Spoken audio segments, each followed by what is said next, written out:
بسم اللہ الرحمن الرحیم۔ بسم اللہ الرحمن الرحیم۔ معزز طلبہ، اللہ تعالیٰ سے امید ہے کہ آپ سب خیر و عافیت سے ہوں گے۔ سبق نمبر 51 میں ہم بات کریں گے رکوع سے اٹھنے کے بعد کی جو حالت ہے اس کے احکام، جسے قوما کہتے ہیں، اور اس کے بعد سجدہ کے احکام اور سجدہ کرنے کا طریقہ انشاءاللہ اس سبق میں بھی ہوگا، اور سبق نمبر 52 میں بھی سجدہ کے کچھ متفرق احکامات ہوں گے۔ ثم يرفع رأسه ويقول سمع الله لمن حمده ويقول المؤتم ربنا لك الحمد۔ پھر رکوع سے سر اٹھائے گا اور کہے گا سمع اللہ لمن حمدہ، کہ اللہ تعالیٰ نے سن لی اس شخص کی حمد جس نے اللہ تعالیٰ کی حمد بیان کی۔ اور یہ دعائیہ جملہ ہے۔ سمع یہاں پر معنی قبول کے ہے کہ اللہ تعالیٰ قبول کرے اس شخص کی، اللہ تعالیٰ کی تعریف کرنے کے انداز کو جس نے اللہ تعالیٰ کی تعریف کی۔ وَيَقُولُ الْمُؤْتَمُ، اور مقتدی کا وظیفہ یہ ہے کہ وہ ربنا لک الحمد یہ الفاظ ادا کرے گا۔ ولا يقولها الإمام عند أبي حنيفة رحمه الله وقال يقولها في نفسه، اور امام ربنا لک الحمد کے الفاظ نہیں کہے گا امام ابو حنیفہ رحمہ اللہ کے نزدیک، اور صاحبین فرماتے ہیں کہ امام بھی ربنا لک الحمد کے الفاظ اپنے دل میں کہے گا، یعنی خفیہ طور پر کہے گا۔ لما روى ابو حریرہ رضی اللہ تعالی عنہ ان النبی علیہ السلام کان یجمع بین الذکرین۔ یہاں پہ صاحبین کی جو دلیل ہے وہ ابو حریرہ رضی اللہ تعالی عنہ کی روایت ہے کہ حضور صلی اللہ علیہ وسلم ان دونوں ذکروں کو جمع فرماتے تھے، سمع اللہ لمن حمدہ اور ربنا لک الحمد، یہ دونوں آپ صلی اللہ علیہ وسلم نے نماز کے اندر کہے ہیں۔ یہ روایت بخاری اور مسلم دونوں کے اندر موجود ہے۔ عقلی دلیل صاحبین کی وہ یہ ہے کہ وَلِأَنَّهُ حَرَّضَ غَيْرَهُ فَلَا يَنْسَى نَفْسَهُ، کہ امام جب سمع اللہ لمن حمدہ کہتا ہے تو اس کے ذریعے سے کوئی کہ وہ دوسروں کو ترغیب دے رہا ہے کہ اللہ تعالیٰ کی تعریف کریں، تو پھر اس کو چاہیے کہ وہ اپنے آپ کو نہ بھولے، تو وہ بھی اللہ تعالیٰ کی تعریف کرے، تو لہٰذا ربنا لک الحمد اسے بھی کہنا چاہیے، کیونکہ اس کے اندر اللہ تعالیٰ کی حمد و ثنا ہے۔ ولی ابی حنیفہ رحمہ اللہ قولہ علیہ السلام، امام ابو حنیفہ رحمہ اللہ کے قول کی دلیل حضور صلی اللہ علیہ وسلم کی یہ روایت ہے، اذا قال الامام سمع اللہ لمن حمدہ فقولوا ربنا لک الحمد، کہ جب امام یہ الفاظ بولے سمع اللہ لمن حمدہ تو تم سارے کے سارے وہ ربنا لک الحمد کہو۔ ہذہ قسمۃ، اس کے اندر اگر دیکھیں تو اس روایت کے اندر تقسیم کیا گیا ہے وظیفے کو، کہ امام کا وظیفہ ہے سمع اللہ لمن حمدہ اور مقتدیوں کا ہے ربنا لک الحمد۔ جب یہ تقسیم ہو گیا ہے تو لہٰذا فإنہا تنافی الشرک، تو یہ جو تقسیم ہے یہ شرکت کے منافی ہے، لہٰذا امام دونوں نہیں کہے گا، اور البتہ اگر منفرد ہے تو وہ پھر دونوں کو لے کر آئے گا اور دونوں کہے گا۔ وَلِهَذَا لَا يَأْتِي الْمُؤْتَمُّ بِالتَّسْمِعِ عِندَنَا، امام ابو حنیفہ رحمہ اللہ کی تائیدی دلیل ساتھ یہ ذکر کی جا رہی ہے کہ مقتدی وہ دونوں کو نہیں کہتا، بلکہ مقتدی صرف ربنا لک الحمد ہی کہتا ہے، تو اس سے پتہ چلا کہ اگر ان کو جمع کرنا ہوتا تو پھر مقتدی بھی جمع کرتا، جبکہ مقتدی کے لیے صرف ربنا لک الحمد کہنا ہے اور امام کے لیے سمع اللہ لمن حمدہ۔ اس روایت سے اس میں تقسیم کیا گیا ہے۔ خلاف للشافعی رحمہ اللہ، اس میں امام شافعی رحمہ اللہ کا اختلاف ہے، وہ فرماتے ہیں کہ مقتدی بھی سمع اللہ لمن حمدہ کہے گا۔ وَلِأَنَّهُ يَقَعُ تَحْمِيدُهُ بَعْدَ تَحْمِيدِ الْمُقْتَدِي، امام ابو حنیفہ رحمہ اللہ کی ایک عقلی دلیل بھی اس حوالے سے ہے کہ امام دونوں نہیں کہے گا بلکہ صرف سمع اللہ لمن حمدہ کہے گا۔ اس کے اوپر دلیل دے رہے ہیں کہ اگر امام بھی ربنا لک الحمد کہے تو ظاہر ہے کہ سمع اللہ لمن حمدہ کے بعد مقتدی ربنا لک الحمد کہے گا، اس کے بعد پھر امام ربنا لک الحمد کہے گا، تو اس سے معلوم یہ ہوا کہ امام کی جو تحمید ہے وہ مقتدی کی تحمید کے بعد واقع ہوئی. وهو خلاف موضوع الامامہ، یہ تو امامت کے موضوع کے خلاف ہے، کیونکہ امامت میں تو مقتدی امام کے تابع ہوتا ہے، تو یہاں تحمید میں ربنا لک الحمد میں امام مقتدی کے تابع ہوگا کہ اس کے بعد وہ اس وظیفے کو ادا کرے گا، تو ایسا تو نہیں ہو سکتا. تو اس لیے امام نے صرف سمیع اللہ لمن حمدہ رکوع سے اٹھتے ہوئے کہنا ہے، اور اسی طریقے سے مقتدی نے رکوع سے اٹھتے ہوئے ربنا لک الحمد کہنا ہے. وما رواہ محمول علی حالت الانفراد، اور صاحبین کی جو روایت مستدل کے طور پر ذکر کی گئی ہے حضرت ابو ہریرہ رضی اللہ تعالیٰ عنہ کی کہ کان یجمع بین ذکرین، تو اس کا جواب دے رہے ہیں کہ یہ روایت انفرادی حالت پر محمول ہے، کہ آپ صلی اللہ علیہ وسلم جب اکیلے نماز پڑھ رہے تھے تو اس وقت ان دونوں کو انہوں نے جمع فرمایا. اور والمنفرد یجمع بینہما فی الاصح، اور جو منفرد ہے اکیلا پڑھنے والا وہ سمیع اللہ لمن حمدہ اور ربنا لک الحمد دونوں کو مفتدی قول کے مطابق وہ جمع کرے گا. تو امام ابو حنیفہ رحمہ اللہ کی جو دلیل ہے وہ یہ روایت ہے، اور بخاری شریف میں یہ روایت موجود ہے اور حدیث نمبر 796، اور ترمذی شریف میں یہ روایت باب ما یقول الرجل اذا رفع رأسہ کے اندر حدیث نمبر 267. اور صاحبین کی دلیل یہ ابو ہریرہ رضی اللہ تعالیٰ عنہ کی روایت کہ اذا قال سمع اللہ لمن حمدہ قال اللہم لک الحمد. اس میں دیکھیں امام سے متعلق کہ جب وہ سمیع اللہ لمن حمدہ کہے تو اس کے بعد پھر وہ ربنا لک الحمد کہے. تو آپ صلی اللہ علیہ وسلم کا عمل یہاں پہ ذکر کیا گیا ہے، اور یہ بھی بخاری شریف میں اور ترمذی شریف میں روایت موجود ہے. یہاں پر جو فرمایا کہ منفرد اصح قول کے مطابق دونوں کو جمع کرے گا، تو اسی اصح قول یہ اصح کہہ کر اگلے دو قولوں سے احتراز کیا گیا ہے جو آگے ذکر کیے گئے ہیں. ان میں پہلا یہ ہے کہ وَإِنْ كَانَ يُرْوَى الْاِكْتِفَاءُ بِالتَّسْمِيعِ وَيُرْوَى بِالتَّحْمِيدِ، کہ سمیع اللہ لمن حمدہ پہ بھی اکتفا منفرد کا منقول ہے، اور اسی طریقے سے صرف ربنا لک الحمد کے اوپر اکتفا کرنا بھی منقول ہے، لیکن اصح قول یہ کہ دونوں کو جمع کرے گا. والامام بالدلالۃ علیہ آتم بہ معنی، یہاں پہ یہ جملہ بول کر صاحبین کے قول کا جواب دیا ہے. صاحبین نے فرمایا تھا کہ حرز غیرہ فلا ینسى نفسہ، کہ جب امام سمیع اللہ لمن حمدہ کہہ کر دوسروں کو اس حمد کی ترغیب دے رہا ہے تو پھر اپنے آپ کو نہ بھولے، وہ خود بھی تحمید کہے. تو اس کا جواب دیتے ہیں کہ والامام بالدلالۃ علیہ، جب امام تحمید کے اوپر دلالت کرتا ہے، رہنمائی کرتا ہے، تو مانن الدال علی الخیر کفاعلہ کے تحت وہ خود بھی گویا کہ اس تحمید کو لانے والا ہوا، کیونکہ اس نے جب دوسروں کو ترغیب دی تو اس کا ثواب اس کو بھی پہنچا، تو گویا کہ مانن اس نے خود بھی تحمید کی. قال ثم اذا استوى قائما كبر وسجد،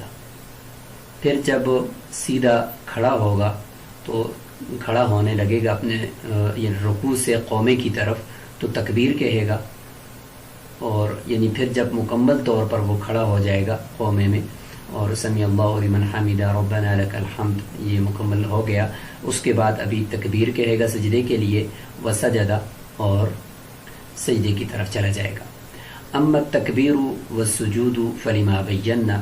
یہاں تک بات تکبیر کی ہے کہ کسی بھی ایک رکن سے دوسرے رکن کی طرف جاتے ہوئے جو تکبیرات ہیں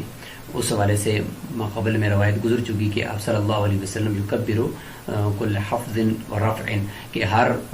رکن کی طرف جاتے ہوئے اور اس سے واپس آتے ہوئے آپ صلی اللہ علیہ وسلم تکبیر کہتے تھے، یہ روایت گزر چکی. والسجود اور سجدے سے متعلق بھی ماقبل میں بیان گزر گیا کہ ورکعوا واسجدوا آیت بھی ہے، فلما بینا اسی کی طرف اشارہ ہے. واما الاستواء قائما فليس بفرض، جہاں تک بات قومے کی ہے اس کو کہتے ہیں کہ سیدھا رکوع سے کھڑا ہو جانا اور وہاں پہ ٹھہرنا، یہ جو قومہ ہے تو اس کے بارے میں فرماتے ہیں فلیس بفرض، یہ فرض نہیں ہے.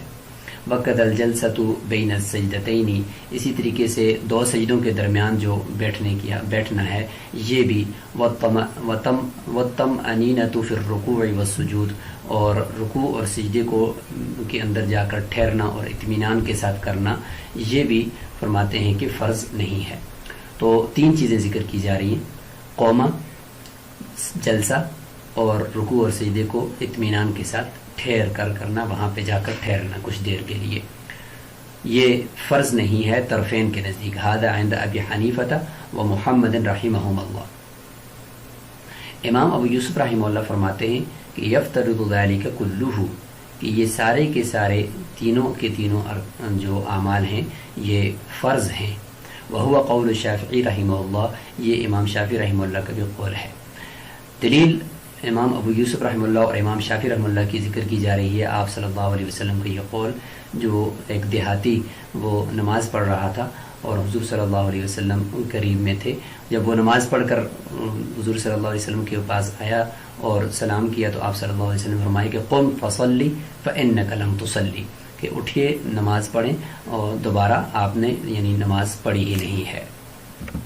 تو یہ روایت بخاری شریف کے اندر بھی موجود ہے اور ابو داؤد شریف میں بھی موجود ہے۔ تو فرمایا کہ دخل المسجد فدخل رجل فصلى ثم جاء فسلم على النبي فرد النبي عليه السلام فقال ارجع فصلي فإنك لم تصلي، پھر وہ چلا گیا، نماز پڑھی، اور اس کے بعد پھر اس نے اپنی طرف سے پوری کوشش کی، پھر وہ آیا، پھر آپ صلی اللہ علیہ وسلم فرمایا کہ نہیں، دوبارہ جائیں، آپ نماز پڑھیں، آپ نے نماز نہیں پڑھی۔ تو طویل حدیث ہے۔ آخر میں جب انہوں نے کہا کہ اللہ کے نبی آپ ہی مجھے سکھا دیجئے کہ نماز کس طرح پڑھتے ہیں، پھر آپ صلی اللہ علیہ وسلم نے پوری نماز کا طریقہ اس کو بتایا۔ تو اس میں یہ تھا کہ ثم ارکع حتی تطمئن راکعا، کہ پھر رکوع کیجئے یہاں تک کہ تم اطمینان کے ساتھ وہاں رکوع میں ٹھہر جاؤ۔ ثم ارفع حتی تعتدل قائما، پھر رکوع سے سر اٹھائیے یہاں تک کہ تم تعدیل اچھے طریقے سے وہاں پہ کھڑے ہو جاؤ۔ ثم اسجد حتی تطمئن ساجدا، پھر سجدہ کرنے کے لیے چلے جائیے یہاں تک کہ اطمینان کے ساتھ وہاں سجدہ کیجیے۔ ثم ارفع حتی تطمئن جالسا، پھر سجدے سے سر اٹھائیے اور یہاں تک کہ اطمینان کے ساتھ بیٹھ جائیے۔ ثم اسجد حتی تطمئن ساجدا ثم افعل ذلك فی صلاتک کلھا۔ تو یہاں پہ دیکھیں رکوع، سجدہ، قوما اور جلسہ، ان سب سے متعلق آپ صلی اللہ علیہ وسلم نے تفصیل کے ساتھ اور اطمینان کے ساتھ کرنے کا طریقہ اس کو بتایا اور حکم دیا۔ بخاری شریف کی روایت میں تو یہیں تک ہے، آگے ابو داؤد شریف میں یہ بھی ہے، اذا فعلت هذا فقد تمت صلاته ومن تقصت من هذا شيئا فانما انتقصته من صلاتك۔ تو یہاں پہ دیکھیں کہ آپ نے اگر یہ سارا کچھ کر لیا تو آپ کی نماز مکمل ہوگی، اگر آپ نے اس میں سے کچھ کمی کی تو گویا کہ آپ نے اپنی نماز میں کمی کی۔ تو یہ ہے امام ابو یوسف اور امام شافعی رحمہ اللہ کی دلیل، اور وہ فرماتے ہیں کہ قالہ لأعرابی حین اخف الصلاۃ، یہ الفاظ آپ صلی اللہ علیہ وسلم نے ایک اعرابی اور دیہاتی کو یہ فرمائے تھے جب اس نے نماز کو بہت ہی مختصر پڑھا تھا۔ تو اس سے پتہ چلتا ہے کہ لم تصلی کا مطلب یہ ہے کہ نماز ہوئی نہیں سرے سے، کیونکہ اس نے تعدیل ارکان نہیں کیا تھا، وہ رکوع اور سجدہ اور قوما اور جلسہ وہ ٹھہر ٹھہر کر نہیں کر رہا تھا، تو اس لیے فرمایا کہ لم تصلی، گویا کہ آپ نے نماز پڑھی ہی نہیں ہے۔ تو نماز کی نفی کرنا یہ اس بات کی دلیل ہے کہ یہ اعمال اور یہ سارے کے سارے ارکان یہ فرض ہیں۔ تو یہاں سے امام ابو یوسف رحمہ اللہ کی دلیل مکمل ہوئی۔ ولہما، طرفین کی دلیل یہ ہے کہ ان الرکوع هو الانحناء والسجود هو الانخفاض لغۃ، ورکعوا واسجدوا قرآن مجید میں ہے، اور اس میں رکوع کا جو اگر لغوی معنی دیکھا جائے تو اس کا معنی ہوتا ہے جھکنا اور یعنی اپنی گردن کو پست کر دینا، والسجود، اور سجدے کو دیکھا جائے تو وہ بھی یہ ہے کہ اپنے پیشانی کو زمین پر ٹیک دینا اور پست کر دینا، تو یہی اس کا یعنی لغوی معنی ہے۔ تو فتتعلق الرکنیۃ بالادنی فیہما، بس جب رکوع اور سجدے کا مطلب یہ ہوا تو ان کی جو رکنیت ہے وہ صرف انحناء اور انخفاض میں سے ادنی کے ساتھ متعلق ہو جائے گی، یعنی نفس انحناء یعنی صرف اپنے آپ کو جھکا دیا تو رکوع کا جو معنی ہے وہ پایا گیا، اور سجدے کے اندر بھی جب اپنی پیشانی کو وہاں پہ جا کر لگا دیا، اگرچہ وہ تھوڑی دیر کے لیے کیوں نہ لگایا ہو، تو لگاتے ہی انخفاض پایا گیا اور پست کرنا پایا گیا، تو لہذا رکوع اور سجدہ ہو گیا۔ وکذا فی الانتقال، اسی طریقے سے ایک رکن سے دوسری رکن کی طرف منتقل ہوتے ہوئے جو درمیان میں حالت ہے، جیسے رکوع سے اٹھتے ہوئے قومے کی حالت اور ایک سجدے سے اٹھتے ہوئے دوسرے سجدے کی طرف جانے سے پہلے کی جو بیٹھنے کی حالت ہے، تو وہ بھی معمولی سا بھی اگر اس میں بیٹھنا پایا گیا، رکوع سے اٹھ کر یعنی چند لمحوں کے لیے بھی اگر کھڑا ہونا پایا گیا تو وہ بھی ادا ہو جائے گا۔ اذ هو غیر مقصود، اس لیے کہ یہ جو انتقال کی حالت ہے، یعنی رکوع سے کھڑا ہونا یا ایک سجدے سے اٹھ کر بیٹھنا، یہ تو خود مقصود نہیں ہے یہ حالتیں، بلکہ دوسرے رکن کی طرف جانے کے لیے اپنے آپ کو تیار کرنا ہے، تو خود مقصود نہیں ہے، تو لہٰذا یہ فرض بھی نہیں ہے۔ وفی آخر ما روی تسمیتہ ایاہ صلاۃ حیث قال وما نقصت من هذا شیئا فقد نقصت من صلاتک، یہاں سے امام شافعی رحمہ اللہ اور امام ابو یوسف رحمہ اللہ کو جواب دیا جا رہا ہے کہ انہوں نے فرمایا کہ جب قم فصلی فانک لم تصلی دیہاتی کو فرمایا تو اس سے پتہ چلا کہ اس کی نماز کی نفی کر دی گئی۔ تو جواب دیتے ہیں کہ اسی روایت کے آخر میں جو ابو داؤد شریف کی حدیث کے آخر میں یہ ٹکڑا ہے کہ اگر آپ نے اس میں سے کوئی کمی کر دی تو گویا کہ آپ نے اپنی نماز میں کمی کر دی۔ فرماتے ہیں کہ اس میں وفی آخری ما رویہ روایت جو کیا گیا ہے اس کے آخری جملے کو اگر دیکھا جائے تو اس میں تسمیتہ ایاہ صلاۃً، کہ اس دیہاتی کی نماز کو صلاۃ تو پھر بھی کہا گیا ہے، تو اس سے پتہ چلا کہ اس کی نماز تو وہ فرض تو ادا ہو گیا لیکن نماز ناقص ہو گئی، اور ناقص ہونے کی وجہ وہ تعدیل ارکان کا چھوڑ دینا، تو اس سے پتہ چلا کہ اگر وہ فرض ہوتی تو پھر نماز اس کو نہ کہا جاتا۔ جب نماز کہا گیا ہے، صلاۃ کہا گیا ہے، تو اس کا مطلب یہ ہے کہ یہ اعمال یعنی قومہ، جلسہ اور اطمینان کے ساتھ رکوع اور سجدے کے اندر جا کر ٹھہرنا یہ پھر فرض نہیں ہے۔ ثم القومۃ والجلسۃ سنۃ عندہما، جب یہاں تک یہ بات مکمل ہو گئی، اس کے بعد اب جب طرفین کے نزدیک پتہ چلا کہ یہ فرض نہیں ہے قومہ اور جلسہ، رکوع سے اٹھنے کی حالت اور دو سجدوں کے درمیان بیٹھنے کی حالت، تو پھر یہ کیا ہے؟ فرض جب نہیں ہے تو پھر کیا ہے؟ تو فرماتے ہیں کہ یہ طرفین کے نزدیک سنت ہے۔ وَقَدَ الطَّمْأَنِينَةُ فِي تَخْرِيجِ الْجُرْجَانِ وَفِي تَخْرِيجِ الْكَرْخِ وَاجِبَةٌ، اور اسی طریقے سے رکوع اور سجدے کے اندر جا کر خوب ٹھہر کر وہاں سجدہ کرنا، یہ امام جرجانی رحمہ اللہ کی تخریج کے مطابق یہ سنت ہے، اور امام کرحی رحمہ اللہ کی تخریج کے مطابق واجب ہے۔ حتی تجب سجدۃ السہو بترکہا ساہیا عندہ، یہاں تک کہ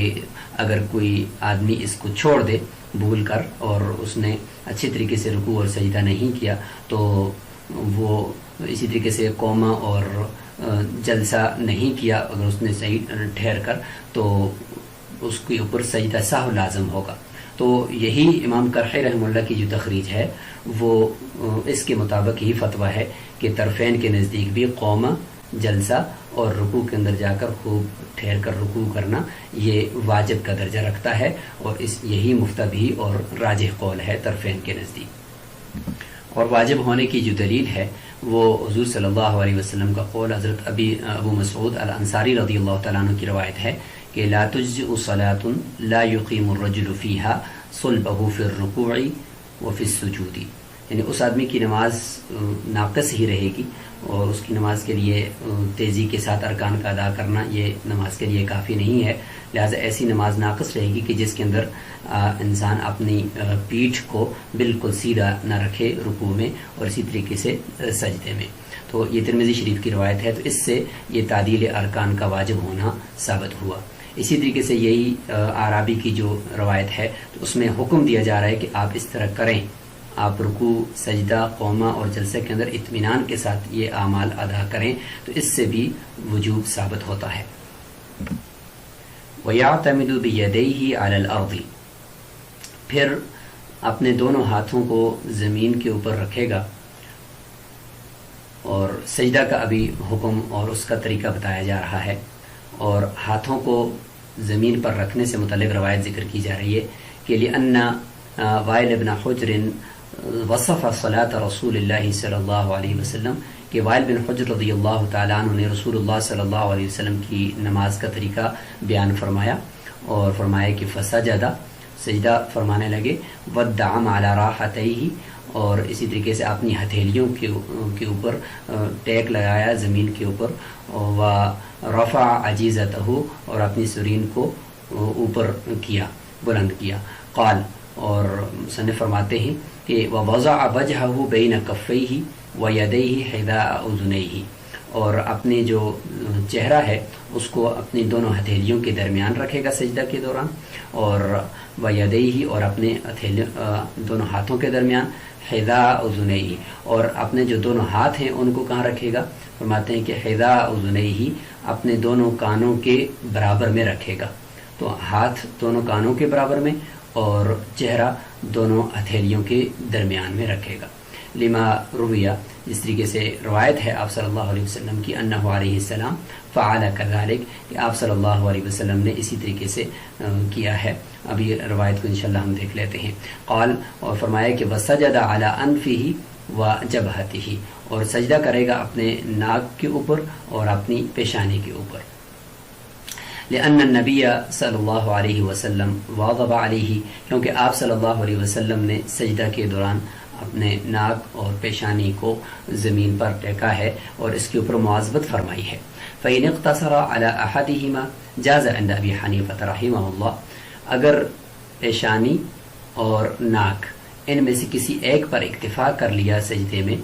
ایک کو لگایا دوسری کو نہیں لگایا، اگرچہ عذر نہ بھی ہو پھر بھی امام ابو حنیفہ رحمہ اللہ کے نزدیک جائز ہے۔ وقال سیبین فرماتے ہیں لا يجوز الاقتصار على الانف الا من عذر کہ ناک کے اوپر اقتصار کرنا، اکتفا کرنا اور پیشانی کو نہ لگانا بغیر عذر کے جائز نہیں ہے۔ وہو روایت عنہ یہی امام ابو حنیفہ رحمۃ اللہ علیہ سے بھی ایک روایت ہے۔ تو پیشانی کے اوپر اکتفا کرنا اور یہ تو صاحبین کے نزدیک بھی درست ہے، گنجائش ہے اس کی، لیکن اگر صرف ناک کے اوپر اکتفا کیا اور وہ پیشانی کو نیچے نہیں لگایا تو بغیر عذر کے تو درست نہیں ہے، البتہ اگر عذر ہو تو پھر جائز ہے۔ لقولہ علیہ السلام آپ صلی اللہ علیہ وسلم کا فرمان امرت ان اسجد علی 7 اعظم کہ مجھے حکم دیا گیا ہے کہ میں 7 ہڈیوں کے اوپر سجدہ کروں، وعد منها الجبہہ اور اس میں سے پیشانی کو بھی شمار فرمایا ہے۔ جب پیشانی کو شمار کیا ہے تو لہٰذا صرف ناک کے اوپر اکتفا کرنا یہ صاحبین کے نزدیک درست نہیں ہوگا۔ اور وہ روایت یہ ہے حضرت عبداللہ بن عباس رضی اللہ تعالیٰ عنہ کی ہے کہ امرت ان اسجد علی 7 اعظم علی الجبہۃ پیشانی کا ذکر اس میں آ گیا، واشار بیدہ علی انفہ اور ہاتھ کے ذریعے سے ناک کی طرف بھی اشارہ کیا، والیدین اور والرکبتین دونوں ہاتھ اور دونوں گھٹنے، واطراف القدمین اور پاؤں کی جو انگلیاں ہیں تو اس کا اگلا حصہ، تو یہ 7 ہڈیاں یہاں پہ ذکر کی گئی ہیں جن کے ذریعے سے انسان سجدہ کرتا ہے۔ امام ابو حنیفہ رحمۃ اللہ علیہ کا جو پہلا قول ہے کہ اگر ناک کے اوپر بھی اکتفا کرے تو پھر بھی جائز ہے، تو ان کی دلیل یہ ہے کہ ان السجود یتحقق بوضع بعض الوجہ کہ سجدہ وہ چہرے کے کچھ حصے کو رکھنے سے متحقق ہو جاتا ہے، ثابت ہو جاتا ہے، وہو المأمور بہ اور حکم بھی اسی کا ہے کہ مکمل چہرے کو تو رکھنا ممکن نہیں ہے، لہذا بعض ہی چہرے کو رکھنے کا حکم ہے۔ قرآن مجید میں جو ورکعوا واسجدوا آیا ہوا ہے تو اس میں حکم بھی یہی ہے، تو لہٰذا جب ناک کو رکھ دیا تو یہ بھی کوئی کہ بعض چہرے کا حصہ رکھ دیا گیا تو سجدہ ہو گیا، لہٰذا جس طریقے سے پیشانی کے اوپر صرف اکتفا کرنے کی گنجائش ہے تو پھر ناک کے اوپر بھی گنجائش ہونی چاہیے۔ الا ان الخد والذقن خارج بالاجماع کیونکہ پورا چہرہ تو ویسے بھی نہیں رکھنے کا حکم، کیونکہ رخسار اور تھوڑی یہ تو بالاجماع خارج ہیں، کیونکہ تھوڑی اگر رکھیں گے تو وہ سجدے کے اندر وہ سنجیدگی نہیں رہے گی، اور رخسار رکھنے سے چہرہ وہ قبلے سے ہٹ جائے گا، تو اس لیے یہ تو دونوں بالاجماع خارج ہو جائیں گے۔ اس کے علاوہ بھی جو باقی حصہ ہے چہرے کا تو وہ اگر رکھیں گے تو اس کا رکھنا ممکن نہیں ہے، چونکہ پیشانی اور ناک ابھرے ہوئے ہوتے ہیں، تو اس لیے وہی سب سے پہلے زمین پر جا کر ٹکتے ہیں، تو اس لیے وہی دو ہیں۔ تو اب اس میں سے بھی اگر کسی ایک کو لگا دیں، چونکہ بعض چہرے کا لگانا ہی مقصود ہے، تو اکتفا کرنے سے گنجائش معلوم ہوتی ہے۔ والمذکور فیما روا یا فیما رویہ الوجہ فی المشہور، یہ امام ابو حنیفہ رحمۃ اللہ علیہ کی طرف سے صاحبین کو جواب ہے، یعنی صاحبین کی طرف سے یہ تھا کہ روایات میں جبہہ کا ذکر آیا ہے، تو لہٰذا پیشانی کو لگانا ضروری ہوا، کیونکہ جبہہ کا مطلب ہے پیشانی۔ تو امام ابو حنیفہ رحمۃ اللہ علیہ کی طرف سے جواب ہے کہ چونکہ مشہور جو روایات ہیں ان کے اندر وجہ کا ذکر ہے، جبہہ کا ذکر ہے ہی نہیں، تو جب وجہ کا ذکر ہے تو بعض چہرے کا لگانا یہ کافی ہو جائے گا، تو لہٰذا جب پیشانی کا ذکر ہی مشہور روایات میں نہیں ہے تو اس کو لازم قرار دینا یہ درست نہیں ہے۔ پھر مشہور یعنی مشہور روایات میں، جیسے کہ یہ ترمذی شریف کی روایت ہے کہ کان النبی صلی اللہ علیہ وسلم یضع وجہہ اذا سجد، کہ آپ صلی اللہ علیہ وسلم اپنے چہرے کو رکھتے تھے زمین پر جب سجدہ کرتے تھے۔ تو دیکھیں یہاں پہ وجہ کا ذکر آیا ہوا ہے، تو وجہ میں سے بعض وجہ بھی اگر رکھ دیا جائے جو جتنا ممکن ہے تو وہ کافی ہو جانا چاہیے۔ البتہ یہاں پہ مفتبی قول وہ صاحبین کا ہے کہ بغیر عذر کے ناک کے اوپر اکتفا کرنا درست نہیں ہے، اگر عذر ہے تو پھر درست ہے، لہٰذا پیشانی کے اوپر اگر اکتفا کر لیا، پیشانی کو ٹیکنا یہ تو بہرحال ضروری ہے، اور ناک کو اکیلا اگر لگا دیا اور بغیر عذر کے پیشانی نہیں لگائی تو اس کی نماز درست نہیں ہوگی، یہ صاحبین کا قول ہے اور یہی مفتبی ہے۔ ووضع الیدین والرکبتین سنت عندنا، سجدے کے دوران دونوں ہاتھوں کو زمین پر رکھنا اور گھٹنوں کو رکھنا یہ احناف کے نزدیک سنت ہے، لتحقق السجود بدونہما، چونکہ سجدہ کا جو رکن ہے وہ اس کے بغیر بھی متحقق ہو جاتا ہے، چونکہ سجدہ کا مطلب ہے پیشانی کو اور چہرے کو زمین پر لگانا، تو جب وہ لگ جاتا ہے ان دونوں کے بغیر بھی آسانی سے، تو جب فرض یا رکن کسی چیز کے بغیر وہ ممکن ہو جاتا ہے تو وہ چیز پھر واجب یا واجب تو وہ نہیں رہتی، البتہ یہ ہے کہ اچھے طریقہ اور جو روایات کے اندر ثابت طریقہ ہے اس میں چونکہ یادین یعنی ہاتھوں کا گھٹنوں کا رکھنا وہ حضور صلی اللہ علیہ وسلم کا عمل منقول ہے، تو اس لیے ان روایات کی وجہ سے ہم اس کو سنت کے درجے میں رکھیں گے۔ وَأَمَّا وَضْعُ الْقَدَمَيْنِ، اور جہاں تک بات پاؤں کی انگلیوں کو نیچے زمین پر رکھنے کی ہے سجدے کے دوران، تو فقد ذکر القدوری، امام قدوری رحمہ اللہ نے ذکر فرمایا ہے کہ انہ فریضۃ فی السجود، کہ یہ سجدے کے اندر رکھنا فرض ہے، اور فرض اسی قاعدے کے تحت ہے کہ چونکہ اس کے بغیر سجدہ کرنا مشکل ہے، کیونکہ جب تک پاؤں نیچے زمین پر نہیں لگیں گے تو صحیح طریقے سے سجدہ نہیں ہو پائے گا، تو جب یہ چیز سجدہ کے لیے ایک مفید اور معاون ہے تو لہٰذا یہ بھی امام قدوری رحمۃ اللہ علیہ کے مطابق یہ فرض ہوئی۔ اور اسی طریقے سے نور الايضاح کے اندر بھی یہ عبارت موجود ہے کہ وضع شیء من اصابع الرجلین حالۃ السجود علی الارض،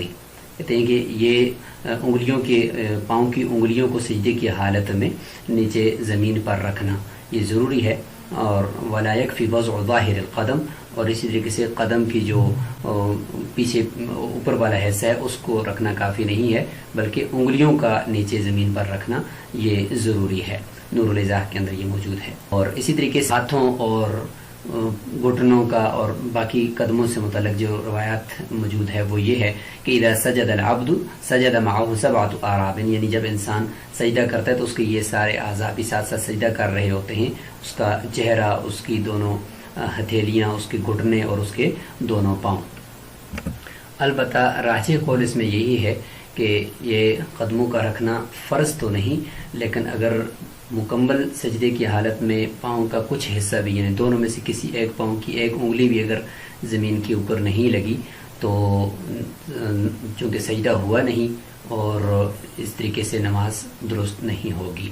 اور اگر ایک پاؤں نیچے لگا اور دوسرا نہیں لگا سجدے کی حالت میں تو پھر بھی نماز ہوگی اگرچہ کراہت کے ساتھ، لیکن دونوں میں سے کسی ایک پاؤں کا بھی یا اس کی کسی ایک انگلی کا بھی زمین کے ساتھ متصل نہ ہونا یہ نماز کو فاسد کر دے گا۔ تو یہاں پر یہ بات سجدے سے متعلق اور سجدے کا مکمل طریقہ اور اس طریقے سے قوما کے مسائل، اس کے ساتھ آج کا سبق مکمل ہوا۔ اگلے سبق میں انشاءاللہ ہم سجدہ سے متعلق کچھ مزید مسائل اور متفرق احکامات لے کر حاضر ہوں گے۔ السلام علیکم ورحمۃ اللہ وبرکاتہ۔